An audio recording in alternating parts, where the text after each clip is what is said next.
Hello guys, good morning. আমার আরেকটি নতুন ভিডিওতে তোমাদের সবাইকে ওয়েলকাম। তো দেখো, আমি সকালের কাজকর্ম সব সেরে এবার ছাদে চলে এসেছি জামা কাপড়গুলো মেলতে। আমি আমার হাজব্যান্ডের কটা জামা কাপড় ধুয়েছিলাম, আমার সোনামায়ের কটা জামা কাপড় ধুয়েছিলাম, তো সেইগুলো নিয়েই আমি ছাদে রোদে মেলতে চলে এসেছি। আর আজকে সকালে জানো তো ওই রকম কিছু করা হয়নি। আগের দিনের ঘুগনি ছিল ফ্রিজে, সেই ঘুগনি আর মুড়ি সবাই মিলে খেয়ে নিয়েছি। আর আজকে তো কালী পুজো, সবার বাড়িতেই নিরামিষ হয়, তো আমাদের বাড়িতেও তাই নিরামিষই হবে। তাই ভাবলাম এত যখন রান্নার ঝামেলা নেই, তাই তাড়াতাড়ি করে জামা কাপড়গুলো কিছুটা ধুয়ে দিই। বুঝতেই পারছো, একটা বাচ্চা মেয়ে থাকলে তাকে সামলে বাড়ির কাজকর্ম করা খুব চাপের। আর এখন তো আমি নিজের দিকে তাকাইই না, কখন চিরুনি করি, সারাদিনে কবার চিরুনি করি আর সপ্তাহে কবার শ্যাম্পু করি তার কোনো ঠিক নেই। কারণ কোনো কোনো সপ্তাহ এমনই চলে যায় যে আমি শ্যাম্পুই করি না। তো তারপর দেখো, আমি দেখাতে চলে এসেছি আমাদের বাগানে। ছাদের একটা লাউয়ের গাছ হয়েছে আর দুটো বেগুনের গাছ হয়েছে। তো দেখো, লাউয়ের গাছেতে একটা লাউ ঝুলেছিল, কচি একটা লাউ, নরম লাউ। আর এইদিকে দেখো, এই লম্বা লম্বা বেগুনগুলো হয়েছে। তো এই বেগুনগুলোকে কি বলে আমার খুব একটা জানা নেই।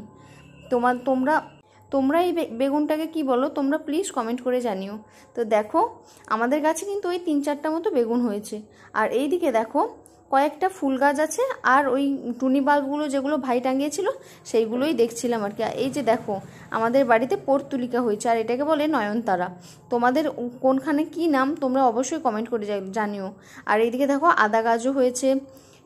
এই যে আমি লাউয়ের আর কটা কষি এসছে, এই যে দেখো নরম নরম এগুলো কচি লাউ ধরেছে, তো সেগুলোই ভিডিও করে নিচ্ছিলাম। তারপর আবার কি বিকেলেই দেখা, দুপুরে আর ভিডিও করার কথা মনে ছিল না। তারপর বিকেলবেলা আমি মাম্মার জন্য প্যানকেক বানিয়েছিলাম। আর এই যে দেখো, দুপুরবেলা আমি মাম্মা ঘুমিয়ে যেতে বাড়িতে চালের বাটা দিয়ে এইরকম আলপনা করেছি। তো তোমরা কমেন্ট করে জানিও কেমন হয়েছে। আমি যেহেতু খুব একটা ভালো আলপনা করতে পারি না, আমি আমার মতো করে করেছি। তোমরা প্লিজ কমেন্ট করে জানিও সবাই কেমন হয়েছে। আর এই যে দেখো, আজকে তো শুভ দীপাবলি, তোমাদের সবাইকে জানাই শুভ দীপাবলির অনেক অনেক শুভেচ্ছা। তোমরা সবাই ভালো থেকো, নিজেদের পরিবারের যত্ন নিও, সবাই সুস্থ থেকো। তো এইদিকে দেখো, সন্ধ্যাবেলা আমি ওই টুনি বাল্বগুলো যেগুলো জ্বলেছে আমাদের বাড়িতে ওইগুলোরই একটা ভিডিও বানিয়ে নিচ্ছিলাম।